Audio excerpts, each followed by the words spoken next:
नमस्ते।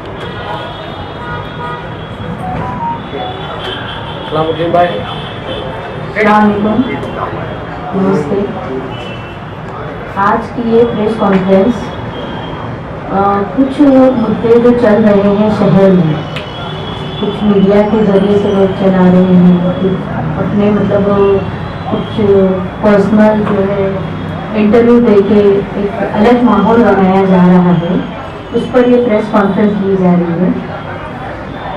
देखिए, कुछ दिन से आवाज साहब को लोगों ने घेरने की कोशिश की है, अलग अलग मुद्दों पे अलग अलग बातों पे राजनीति हो रही है। तो अगर यहाँ पर हम लोगों का आज खास करके राष्ट्रवादी पार्टी के हम लोग तो सब नगर सेवक हैं, एक बात क्लियर कर देना चाहते हैं कि हम लोग कहीं पे नहीं जा रहे हैं। हम आवाज आपके आप लोगों ने तो पूछा ही नहीं ना आप लोगों को कि कहीं जा रहे क्या? नहीं रफीक भाई, आपने नहीं पूछा है। जो माहौल बन रहा है कि 22 नगर सेवक जा रहे हैं, 24 जा रहे हैं, 10 तो आप ही के दो पार्टी के लोग बना रहे ना वो माहौल। हाँ तो ठीक है, शिवसेना बालासाहेबांची और राष्ट्रवादी कांग्रेस पार्टी, आप ही लोग वोटिंग बाजी एक दूसरे के खिलाफ कर रहे हो। वो तो राजनीति जो चल रही है वो एक अलग है। हम हमारी बात अपने आप लोगों के सामने रखने के लिए जो है ये प्रेस कॉन्फ्रेंस कर रहे हैं। कंटिन्यू। और जो विकास के मुद्दे हैं, जैसे आवाज साहब ने काम किए या नहीं किए, तो ये आप लोग भी बेहतर जानते हैं कि मुमरा का जो रेती बंदर का रास्ता था पहले कैसा था, आज कैसा है। वो तो आवाज साहब के आने के पहले बना है। क्या मुमरा रेती बंदर का रास्ता? हाँ, मुमरा के भी तो रास्ते हैं ना, रेती बंदर में कहाँ जाते हैं घूमने? मैं घूमने जाने की बात नहीं कर रही हूँ। रोड मेकिंग की अगर आप बात करेंगे, रोड मेकिंग की आप बात करेंगे तो वो अवाल साहब यहाँ पर आए भी नहीं थे, उससे पहले बना है वो रोड। कैसा वहाँ पर तो रास्ते में खड्डे थे, दुनिया भर का रास्ता। हाँ, उसके पहले ही बने रेती बंदर का रोड, रेती बंदर का रोड। नहीं, आप अगर पर्टिकुलर उस रोड पे बहस कर रही है तो मैं मिनट्स निकालूंगा महासभा के भी। निकालिए ना आप, महासभा के मिनट्स निकालिए, क्योंकि महासभा में हम लोग हमेशा बोलते हैं और बोलने के बाद ही बजट आया है। आपको मालूम है 2007 में मैं नगर सेवक बनी। हाँ, तो वो रोड कब बना है? आप 2007 में नगर सेविका बनी, मुमरा रेती बंदर का रोड कौन से साल में बना है बताइए आप मुझे। कॉन्क्रीट रोड कब बना? हाँ, वही मैं पूछ रहा हूँ, कॉन्क्रीट रोड कब बना आप बताइए। कभी बना? अभी हाल ही में काम शुरू है उसका। वो एक्सटेंडेड पार्ट बोल रहे हैं ना आप, एक्सटेंडेड पार्ट बोल रहे। 96 97 में पूरी महासभा उठकर आई थी, देवराम बोहिर सदन नेता थे। देखिए रफीक भाई, विपक्ष में रह करके हम भी यही रहते हैं। हाँ, तो वही इसीलिए बोल रहा हूँ मैं। महासभा में उठाया है, आप मिनट्स निकाल के देखिए।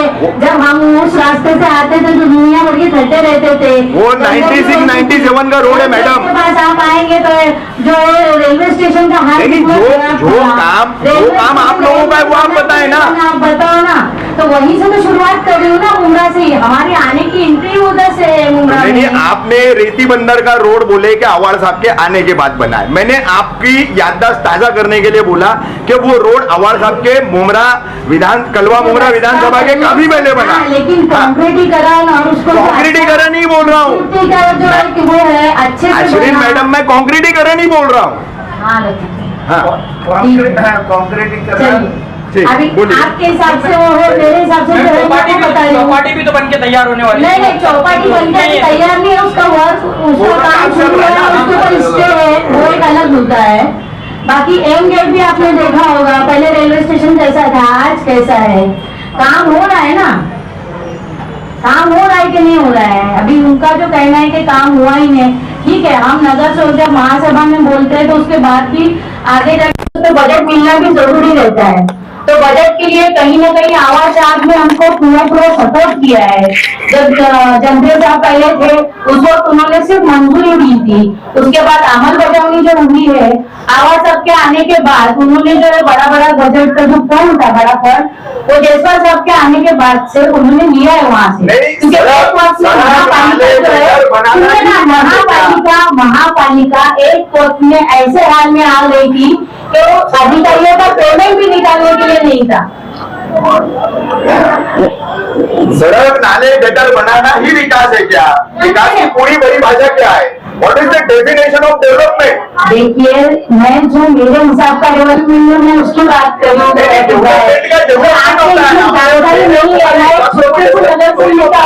मैं मेरे अपने जो इलाके में जो मेरे नजर के सामने काम हुआ मैं उस पर ही बहस करूंगी ना। तो आप अपनी वार्ड की बात कीजिए, फिर आप अवार्ड साहब की बात मत कीजिए। हमारा जो नेता है अगर हम उनकी पार्टी के नजर से हो गए और उन्हीं के ऊपर अगर कॉन्ट्रोवर्सी हो रही है तो बोलो ना, आप सड़क नालों में क्यों बोल रही अरे तो डेवलपमेंट किया ही नहीं कंट्रोवर्सी है।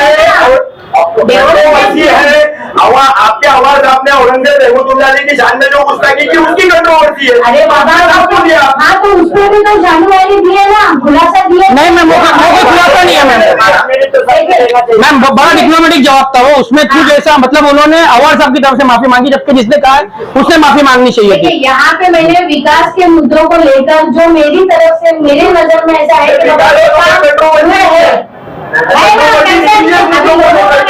आवाज साहब ने काम ही नहीं किया है, आवाज साहब ने काम नहीं किया है। अश्विन मैडम माफी चाहूंगा, आपको रोक रहा हूँ। आप बैठी है, रेहान भाई बैठे हैं, जफर भाई बैठे हैं, सकीना भी बैठी है, बाकी के सब लोग हैं। आप मुझे बताओ पिछले कई दिनों से जो भी महीना 2 महीना जो भी चल रहा है उसमें विकास की कोई बात या उसको लेकर कोई कंट्रोवर्सी है क्या? कुछ लोग टोरेंट को लेकर मुद्दा कर रहे हैं, आपको उस पर क्या बोलना है वो आप बोलो। लेकिन अगर controversy related to ex minister Jitendra आवाज तो वो रिलीजियस लेवल की, जैसे आज शिवाजी महाराज के वक्तव्य की हुई है, ठीक है। अभी हम भी जानते हैं उन्होंने कोई गलत वक्तव्य नहीं दिया शिवाजी महाराज को लेकर के। उन्होंने साफ सुथरा कहा है कि इतिहास में जो 2 संदर्भ है उसमें से एक संदर्भ आप हटा लेंगे तो दूसरा संदर्भ ऐसे ही अर्थहीन हो जाता है। लॉजिकल बात है उनकी, उसको कोई भी मतलब अक्ल वाला आदमी जो है ना तो इतिहास जानता है, महाराष्ट्र का इतिहास, हिंदुस्तान का इतिहास, वो नकारेगा नहीं उनकी बात को।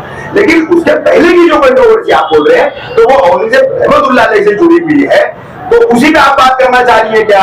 नहीं मैं तो जो काम हुआ है मैं काम के बारे में बोल रही हूँ। आप काम पे तो हर महीने में आप लोग 4 प्रेस कॉन्फ्रेंस करते हो। अच्छा करते हैं, लेकिन अभी आज ये उम्मीद जगी थी कि शायद औरंगजेब रहमतुल्लाह अलैह के मुद्दे पर आप बोलेंगे, इसीलिए सब जमा हुआ। सबसे पहले तो एक बात मुझे और पत्रकारों को पता नहीं, मुझे इंडिविजुअली बोला गया कि अवार्ड साहब आ रहे प्रेस कॉन्फ्रेंस से, हम उसने किया, हम उसके लिए आए। क्यों नहीं आए अवार्ड साहब, इसका खुलासा आप लोग ऐसा अवार्ड साहब के नाम पे मीडिया को क्यों बेवकूफ बनाया जा रहा है? बोला ऐसा वो बोलो आपने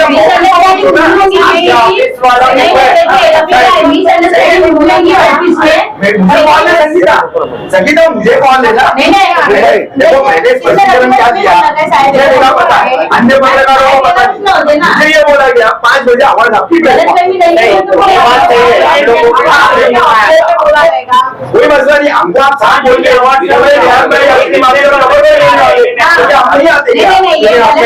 गई होगी रफीक भाई, आप लोगों का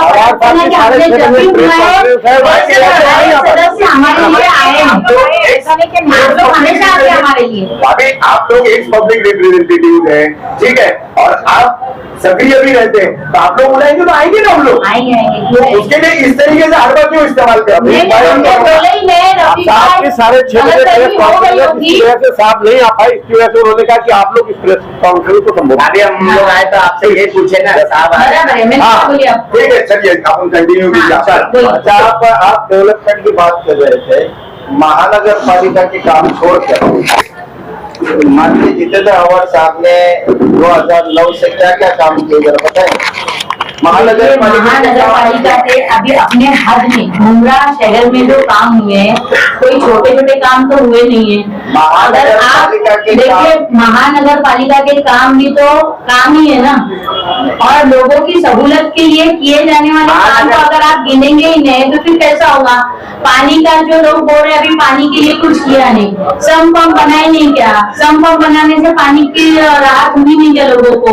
आज अलमास कॉलोनी का एरिया कितना प्रॉब्लम वहाँ पे होता था, अभी ये इमरान खान है वहाँ पर भी जो है सम पंप बनने के बाद आज ही मेरी इनसे बात हो गई साउंड के हिसाब से जो वाटर डिपार्टमेंट के एग्जीक्यूटिव है, एग्जीक्यूटिव इंजीनियर, उन्होंने कहा कि पहले मुझे 220 कॉल आते थे एवरी डे पर डे, अभी सम पंप के बाद मुझे सिर्फ 20 कॉल आते हैं। वो 200 कॉल कम हो गए, क्योंकि पानी की तकलीफ लोगों को इस तरह से उन्होंने समझा है कि काफी फर्क हो गया। इकबाल भाई का ये सवाल था, महानगर पालिका के काम के बाद में दूसरे काम क्या हुए वो बता। अरे लेकिन महानगर पालिका के काम जो जरूरत के, सहूलत के, लोगों के जरूरियात के जो काम है उसी को करना जरूरी है ना। पहला वो काम होना। अभी कोविड पीरियड में, चलो कोविड का एक मिसाल ले लो, कोविड पीरियड में आवाज साहब ने लोगों के घर घर अनाज, मतलब वो जो खिचड़ी वगैरह जो भी बना, हाँ, लोगों को खाने की वो सहूलत करने की कोशिश की है। उसके बाद में सबसे बड़ा जो है कोविड सेंटर हमारे यहाँ पे ही आया मुंब्रा में। कहाँ से पेशेंट यहाँ पर आते थे। कोविड पीरियड में कब्रिस्तान जो है हमारा कौसा का कब्रिस्तान बंद हो गया था, अमृतनगर कब्रिस्तान बंद हो गया था। उस वक्त में कौन सा कब्रिस्तान काम आया? तो आप काम किए हुए बातों को कीजिए ना, किसने कहाँ से फंड लाया, किसने कौन सा काम किया, इधर का फंड आया कि नहीं, वहाँ का फंड आया। काम होना ये सबसे बड़ी जरूरत है क्योंकि हम 2000 हमारी जानकारी के हिसाब से मुंब्रा प्रभाग समिति से जितना टैक्स महानगर पालिका को जाता है उतना रिटर्न फंड भी नहीं आता। देखिए ये आपकी गलत फहमी है। अगर आप मिनट्स ओपन करके देखेंगे ना तो आपको पता चलेगा कि आपके यहाँ से टैक्स कितना जाता है और वहाँ से फंड कितना है। देखा है, आपको अमाउंट बता सकती है कितना जाता है? देखिए अभी अमाउंट तो मैं एग्जैक्ट आपको फिगर नहीं बता सकती हूँ, लेकिन हर महासभा में हम लोगों की चर्चा होती है जिसपे फिर हम लोगों को ये बात सुननी पड़ती है कि आपके यहाँ से 60% कलेक्शन हुआ है, 45% कलेक्शन हुआ है। पहला जो शुरुआत का था, अभी तो अल्हम्दुलिल्लाह अपने यहाँ से रिकवरी थोड़ी अच्छी हो रही, लेकिन पहले जो पुराना हमको बहुत कुछ सुनने मिलता था और वो लोग जो है बजट देने के लिए भी बहुत सारी आनाकानी किया करते थे। लेकिन अल्हम्दुलिल्लाह हम लोगों ने काफी हद तक बजट भी लाया और काम भी किया। ये टोरेट को लेके कुछ ये भी डेवलपमेंट का मुद्दा है क्या? टोरेट टोरेट को लेके आपने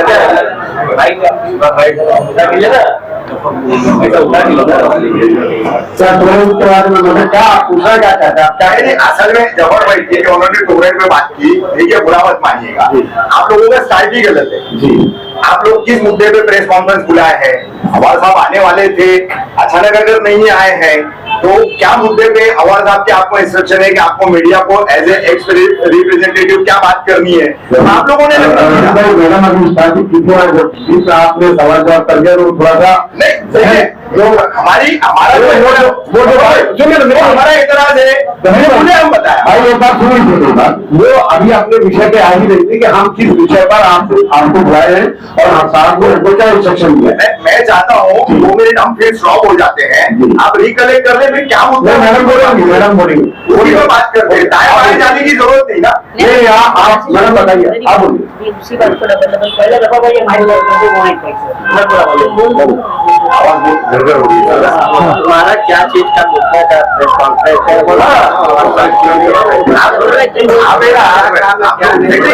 कॉन्फ्रेंस थी और जिस पर हम लोगों ने आपको बुलाया और आप लोग अपने टाइम में वक्त मुकर्रमा पे आप लोग आए, हम आपका सबसे पहले शुक्रिया अदा करते हैं। हमको अवार साहब का इंस्ट्रक्शन था, अवार साहब का कॉल था कि आप लोग एक प्रेस कॉन्फ्रेंस करिए। प्रेस कॉन्फ्रेंस में शहर में जो काम हुए, चाहे वो महानगर पालिका के हो चाहे साहब के काम, तो साहब ने किया है। साहब के प्रयासों से जो काम हुआ है उस विषय पर आप लोगों को आज बताइए। इसी सिलसिले में ये प्रेस कॉन्फ्रेंस बुलाई गई थी। बहुत सारी बातें, लेकिन नगर सेवक की एक हद है। नगर सेवक से अगर हम बहुत ज्यादा तवक्को रखेंगे, जो हमारी हद से बाहर का काम है वो अगर आप हमसे पूछेंगे तो हम आपको नहीं ये बोलेंगे। लेकिन जो हमारी बस में, जो महानगर पालिका के बस में था, हमने वो सारे काम करने की पूरी कोशिश की। हम ये नहीं कहते कि हमने 100% काम को कर दिया और हम 100% काम नहीं कर पाए। उसकी वजह ये थी कि 2 साल हमारा कोरोना काल में चला गया, जिसकी वजह से हमको बजट की बहुत परेशानी आई, बहुत दिक्कतें हैं। क्योंकि सबसे बड़ा मसला यहाँ पर जो था, कोरोना काल जब पूरे हिंदुस्तान में आपदा आई हुई थी, उस वक्त जो हमारे शहर में सबसे बड़ी जरूरत थी वो कोरोना हॉस्पिटल की जरूरत थी। वो हमारे माननीय कैबिनेट मिनिस्टर डॉक्टर जितेंद्र अवार साहब ने पूरी कोशिश करके यहाँ पर हॉस्पिटल को कायम किया और मैं उसके लिए उनको मुबारकबाद देना चाहता हूँ और मुंब्रा कोसा की आवाम को भी मुबारकबाद देना चाहता हूँ कि लोगों ने उसमें हमारा भरपूर साथ दिया और मीडिया के लोगों को भी भरपूर साथ में मुबारकबाद पेश करना चाहता हूँ कि आप लोगों ने भी कदम से कदम मिला करके हमारा साथ दिया। वो बहुत बड़ा काम था। पूरे महाराष्ट्र से कोई ऐसी जगह नहीं थी जब लोग कहीं पर हॉस्पिटल के सारे महाराष्ट्र के हॉस्पिटल बंद हो चुके थे, तो ये मुंब्रा की सरजमीन के और मुंब्रा का ही एक कोविड हॉस्पिटल था जिसमें तमाम लोगों ने आकर के अपना इलाज किया और लोगों ने वहां पर आकर के बाकायदा वीडियो भी दिया कि हम टोकन से आए, कोई किसी ने कहा कि हम कहीं से आए। दूसरा सबसे बड़ा इशू था कब्रस्तान का। ये कब्रस्तान का इशू को लोगों ने, कुछ लोगों ने सेंसिटिव बनाया, ठीक है, उसको हम ठीक है, कुछ भी रहा होगा सेंसिटिव, जो भी रहा होगा, जो भी मुद्दे हैं, ठीक है, लेकिन अगर कोरोना का लोगों ने सेंसिटिव बनाया कि आपने रिजर्वेशन घुमा करके अपनी जीत को पूरी करके सेंसिटिव बनाया। मैंने आपको बड़े भाई क्या आरटीआई है उसमें, आप मेरी बात सुनो, Zafar Nomani, please listen to me. जी बोलिए। आपने 12.5 एकड़ पे जो स्लॉटर हाउस का रिजर्वेशन था वो वहां से गायब करके वहां पर 5 एकड़ का कब्रिस्तान भाई स्लॉटर हाउस शहर को रोजगार देने वाला तो वो कहाँ है, बताओ अभी आप एक बात सुन रहे हैं, पहले अभी सवाल का जवाब, आप इस सवाल का जवाब। अरे मेरी बात तो मुकम्मल स्लॉटर हाउस की जमीन पर आपने शासन की मंजूरी के बगैर, कैबिनेट की मंजूरी के बगैर आपने वहां पर कब्रिस्तान पारित करवाया, तो 12.5 एकड़ का शहर को रोजगार देने वाला स्लॉटर हाउस का है। अच्छा अभी बात क्या आप तो सुनेंगे, आप बात तो जवाब तो रहने दीजिए, अरे आप बात तो बोलने दीजिए, आपके काम पे बात इसी को बोलो, आप जब बोलेंगे करके तो कैसे बोलेगा कोई? आप सवाल आप बोलिए, बोलने के दीजिए, मैं आपकी बात का जवाब नहीं दूंगा। बोलिए, कब्रिस्तान की मैंने बात की, मैंने बात कहा कि कब्रिस्तान के बाद क्या ये शहर में आज से स्लॉटर हाउस का मुद्दा बंद हो गया? क्या हम स्लॉटर हाउस के लिए बर्दाश्त नहीं कर रहे? स्लॉटर हाउस अगर नहीं आएगा, मैं क्यों ऐसी जरूरत आई कि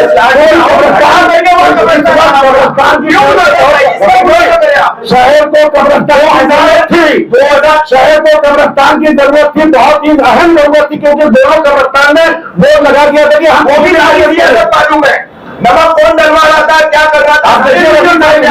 कब्रिस्तान के जो कब्रिस्तान के जिम्मेदार है वो जाने, हम ये जानते हैं कि शहर में एक कब्रिस्तान की जरूरत थी। आप भी जानते हैं, आप इस शहर के पुराने, हम आपको भी जानते हैं कि आप खुद जानते हैं कि यहाँ क्या मसले थे, तो कब्रिस्तान लाया गया। लेकिन नहीं, आपने और आपकी पार्टी ने मुसलमानों का रोजगार छीनने की सुपारी बजाई। रफीक भाई कैसे आप ये कह रहे हैं, हमने उस विषय को अगर बंद कर दिया हो, स्लॉटर हाउस के विषय को बंद कर दिया, उसको छोड़ दिया हो, तो आप बोलिए नहीं चुके हो, क्यों छोड़ेंगे? पिछले 1 साल में आपकी किसी प्रेस कॉन्फ्रेंस में स्लॉटर हाउस का आपने क्या काम किया, क्या आपने उधर उसका प्रोग्रेस बताया? बताओ। एक साल तो हम खुद ही बाहर हो, 5 साल हो गया हमारे अंदर, मार्च में कंप्लीट हो गया। बाहर के विकास कामों में आप पत्रकार परिषद, हमारे जो काम हो गए हम वो कह रहे, जो होने वाले हमने तो बात नहीं की है ना। ठीक है, आप और आपकी पार्टी और आपके साथ बोलते सड़क चौड़ी हुई क्या नहीं हुई, बोलते हैं ना जी। लोगों के कितने इस्तेमाल में बताओ, कितने शहर में पार्किंग जोन है बताओ। पूरा शहर नो पार्किंग के बोर्डों से आपकी मनपा ने पटा कर 1 मिनट पार्क कर रखा है, कहीं उसका डिवाइडेशन नहीं है। मनमानी लोग आपसे अलग अलग तरीके से जुड़े हुए लोग प्राइवेट पेन पार्किंग चला रहे, कौन दे रहा है उनको? लोग शहर में गलत करे, वो चाहे मेरा सगा भाई, मेरा सगा भाई क्यों ना उस पर कार्रवाई की जाए। अगर हम उसको बीच में आते हैं संगठन की बात, मैंने कहा कि पार्किंग का तो निर्भर छोड़ दीजिए, मेरा सगा भाई अगर कहीं पर हॉकर की जगह पर कब्जा कर रहा है, हॉकर खुद अनलीगल कर रहा है, हॉकर की जगह पर कब्जा कर रहा है, पार्किंग कर रहा है, मुझे पर कार्रवाई करिए। जफर भाई आप सेंसिटिव है, रोड चौड़ा हुआ, रफीक भाई 1 मिनट, मैंने रोड चौड़ा हुआ, रोड का इस्तेमाल कितना है बता दो भाई। मैंने 22 करोड़ का एक्सटेंशन था वो, रफीक भाई। इसके साथ में एक और बात आपको बताऊं, मुंब्रा फीडर 1 का केबल, मुंब्रा फीडर 2 का केबल अंडरग्राउंड करने का काम वो 20 करोड़ का टेंडर कारपोरेशन ने दिया। वो केबल कहाँ है, कैसे अंडरग्राउंड हुआ, बताइए। अभी सर्विस हाथ में चलते, मैं आपको एक चीज बता दूं, उसका जो कॉन्ट्रेक्टर उसका नाम है सदा, मैंने उससे कई बार बात की कि भाई आपने जो केबल कॉन्ट्रैक्ट का काम था आपने लिया था, वो काम क्यों बंद कर दिया? उसने कहा कि बिल हमको नहीं मिल रहा है, बिल की वजह से हमको प्रॉब्लम आ रही है। तो अगर हमारा टेंडर 2-3 साल पहले हुआ था, लेकिन हमको 25% बिल आ, बहुत सारे काम इस वजह से पेंडिंग है कि लोगों ने 3-3 साल पहले काम किया, उनको बिल नहीं हुई। और मैंने आपको साफ शब्दों में कहा कि 100% काम नहीं हुआ है, ये हम दुहाई दे ही नहीं सकते कि 100% काम हुआ है। हम कहाँ कह रहे हैं अभी तक काम पेंडिंग है, लेकिन उसमें क्या हो रहा है, बहुत सारे हमने आपसे कह दिया कि कुछ कोरोना काल की वजह से, कुछ बजट की वजह से, इसकी वजह से हमको प्रॉब्लम आ गई। आप लोगों से हम ये बार बार अपील करते हैं कि आप लोग पहली बात तो आप इस शहर के हिस्सा अधिक है, हम आपको पत्रकार समझ के नहीं बुलाते, आपको हम अपना भाई समझ के बुलाते हैं, क्योंकि आप यहाँ के रहवासी हैं। मूल सुविधा क्या क्या चाहिए आप हमको बताइए, आप हमारे साथ हमने पहले का कि हम आपका भी शुक्रिया अदा करते हैं कि आप लोगों ने हमारे हर विषय पर, शहर के हर विषय पर हमने हमारा साथ दिया। और भाई कोविड के 2 साल, लॉकडाउन के 2 साल वो ऐसा पीरियड था कि टीढ़ी मीढ़ी उड़ियानी करने का मामला नहीं था। मीडिया को उतनी समझ है किस तरीके से आवाज आप लोगों ने उनके माता जो भी है किचन कम्युनिटी, राशन देना, ये वो तमाम काम इंडिविजुअल कई लोगों ने काम किया। तो उस वक्त जो कोई इस तरीके की बात नहीं थी, वो पीरियड ही ऐसा था कि एक दूसरे का हाथ पकड़ करके उस मुश्किल वक्त का पूरी मानवता को सामना करना था। तो वो काम सभी ने किया साहब। आप कोविड से आगे बढ़िए। राजू भाई, मैं खाली एक बात ये कहना चाहता हूँ कि शहर में जो कब्रस्तान की बात अगर कब्रस्तान नहीं होती उस वक्त नहीं, क्यों होकर जरूरत आई स्लॉटर हाउस का रिजर्वेशन कैंसिल है ना। बनपा के सदस्य पिछले 5 साल के थे, 2017 से 22 तक, ये काफी पुरानी याद थी। रेहान भाई ऑफिशियल नगर सेवक नहीं है, लेकिन एक नगर सेवक का रोल उन्होंने अपने पूरे इलाके में निभाया है, सारे लोग जानते हैं। ऑफिशियली मैं उनसे क्वेश्चन नहीं कर सकता। उसी तरीके से इमरान सुरमे का मामला है, he is not official representative. आप 2 हैं तो मुझे एक वजह बता दो कि क्या ऐसी वजह थी कि स्लॉटर हाउस का रिजर्वेशन हटा करके कब्रिस्तान लाना वहां जरूरी था। देखिए, जिस वक्त कब्रिस्तान का मामला आया था, मैम सॉरी, आप बोलेंगे कि रफीक भाई आप फिर बहस कर रहे हैं, लेकिन आप मेरे सीधे से सवाल का सीधा सा जवाब दीजिए, क्या जरूरत थी, किस वजह से? ऑथेंटिक मुझे वजह मुझे बताइए। ज्यादा बात नहीं है, लेकिन जितनी मालूमात है सिर्फ उतनी। अरे ये खुशनसीब शहर है,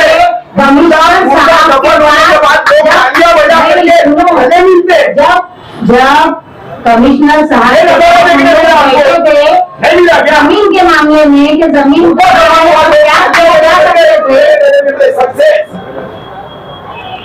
रफीक भाई बात सही है, लेकिन आपकी अभी वो आप 5 साल थे ना भाई, मुझे बताइए हाउस का रिजर्वेशन रद्द करके वहाँ की वजह क्या थी? आप सुनील मैडम बोल रहे हैं, लेकिन आप जो बोल रहे हैं ताली बजा सीधे सवाल का सीधा जवाब। कब आएगा शहर में, कब आएगा, कब आएगा? अगर आप सुनना ही नहीं चाहते तो मैं क्या कर सकती हूँ?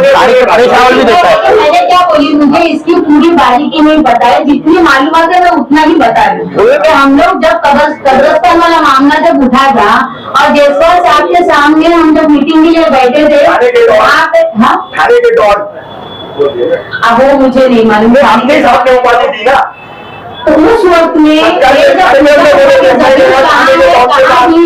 कहाँ की जाएगी, तो उस वक्त के बाद में जो में जमीन हुई करके, और जब मित्तल की जमीन की बात आई तो मित्तल वाले को भी बुलाया गया। मित्तल वाले ने ऑब्जेक्शन लिया कि भाई मैं वो जमीन नहीं दे रहा हूँ। उसके बाद में कई वक्त बीता, मुझे नहीं मालूम उस पीरियड में क्या हुआ नहीं हुआ, और उसके बाद भी जो है यहाँ पे कब्रिस्तान बनाया गया। तो मैं पूरी डिटेल आपको नहीं बता सकती और पूरा ये दावे के साथ में बोल सकती को बुलाया गया था और मित्तल ने उस वक्त ऑब्जेक्शन लिया था कि मेरी जमीन पे मैं स्लेटर हाउस बनाने नहीं दूंगा। जैन धर्म का जाना देखो भाई, सुपारी थी मुझे नहीं मालूम है, मेरी जरूरत थी कब्रिस्तान। मैं उसी मुद्दे पे वहाँ पे मीटिंग में बैठी थी, बाकी मेरा कोई और एक फुट की जमीन नहीं देता है, इतने अपने मुंडा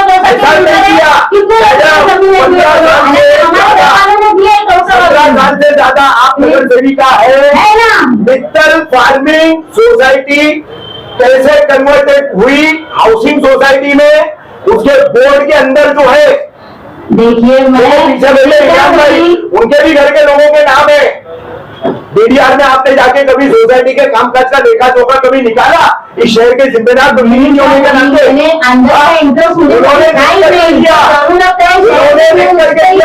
हमें कन्वर्ट करो हाउसिंग में, तो मोगरा कौसा के लोक उपयोगी योजनाओं के लिए मनपा को जो जमीन मिलेगी वो फ्री ऑफ कॉस्ट देंगे।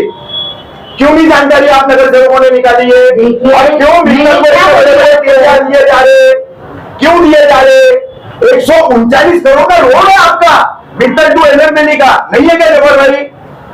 139 करोड़ का रोड आप अपना देखो, 4 किलोमीटर का 26 करोड़ का पोखरण रोड नंबर 1 और 2 देखो, कंपेयर कीजिए, अभी कंटिन्यू करिए। पहले तो उनको बात पूरी करने दो ना, फिर मैं बोलूंगी, फिर वो तो उनको पहले कंटिन्यू करने दो, फिर उसके बाद मैं बोलती हूँ। अभी जो जानकारी उन्होंने मांगे मैंने उतनी दी जो मुझे थी। इसके अलावा किसका क्या पर्सनल इंटरेस्ट रहता है नहीं रहता है, मैं उसमें जाती नहीं हूँ। नहीं, आपका नहीं, मित्तल का। मैं आपने क्या बोला, अभी वो सब चाहिए था कब्रिस्तान, बात करूंगी। अब किसका फायदा हुआ नहीं हुआ समझे। मैडम आपकी जानकारी के लिए एक और बात बता दूं, कब्रिस्तान के रिजर्वेशन के हेर फेर का पीआई का पिटिशनर मैं हूं, लेकिन सिर्फ कोरोना काल में वहां पर कब्रिस्तान आ गया, 1000 से ज्यादा तकसीम हो गई, मैंने मुद्दा छोड़ दिया।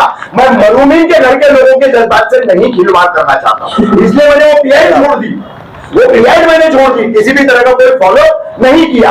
लेकिन आज तक एक सवाल जो है वो कायम है कि चलो घटा करके कब्रिस्तान लाने की ऐसी क्या वजह थी। आप पीछे लो भाई, आगे वाले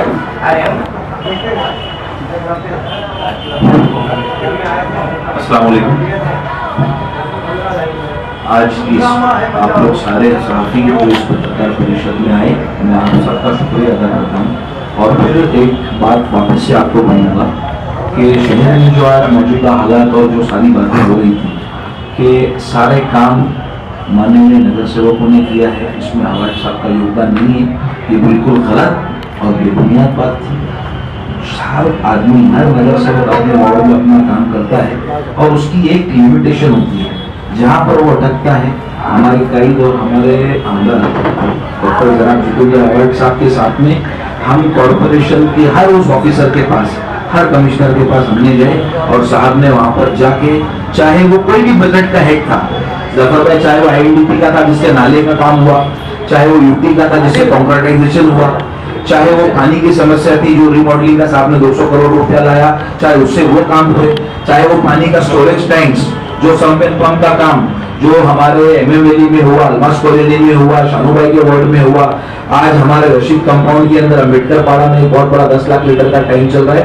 तो ये सारे काम उसी मार्फत, उस फंड्स की मार्फत हुए। तो ये बात बोलना और किसी पे आलोचना करना साहब पे कि उन्होंने कोई काम नहीं किया, बिल्कुल बेबुनियाद है। हम इसकी मजम्मत करते हैं और आप सारे सैफी, सारे रिपोर्टर्स जिन्होंने हमारा योगदान दिया, हमारे पास यहाँ पर आए, हमारी बातें सुनी इस पत्रकार परिषद के अंदर, मैं आप सबका तहे दिल से शुक्रिया अदा करता हूँ। शुक्रिया, अल्लाह हाफिज़।